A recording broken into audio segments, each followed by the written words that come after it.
ఒకసారి వాతావరణం సరిగ్గా లేకపోతే ఆపేస్తారు వాళ్ళు.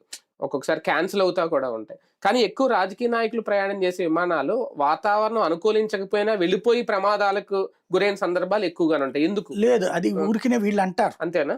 మామూలుగా అయితే అంటే ఏ మామూలుగా రాజకీయ నాయకుడు తెగిచ్చి వెళ్దాం అండం. ఇప్పుడు ఈ ఫ్లైట్ జర్నీ మార్నింగ్ 8 to 8:30 అంటే కొంచెం మంచున్న లేదు, ఆ టైంలో లేకపోతేనే వస్తాడు. అందులో ఇతనికి ఆల్రెడీ ఒక ప్రమాదం గతంలో మిస్ అయింది. అట్లాగ ఒకసారి గతంలో జరిగింది. జరిగినప్పుడు భయపడిపోయాడు. ఆ రోజున ఎంత వణికిపోయాడో తన తర్వాత ఇంటర్వ్యూలో కూడా చెప్పాడు. ఒకసారి విమానం దాదాపుగా కనబడకుండా పోయింది మంచులో, మబ్బుల్లో. ఏమైపోయింది అప్పుడు ఆయన అయిపోయాడని చెప్పి వచ్చినాయి. దాదాపు 3-4 ఏళ్ల క్రితం అనుకో. ఈ ట్రిప్ జరిగింది ఏంటంటే బయలుదేరినప్పుడు క్లియర్ ఉంది పిక్చర్, అక్కడికి వచ్చేదాకా కూడా క్లియర్ ఉంది. పెద్ద దూరం కూడా ఏం లేదు ఎయిర్పోర్ట్ కి. దిగే సందర్భంలో మాత్రమే వచ్చింది ప్రాబ్లం.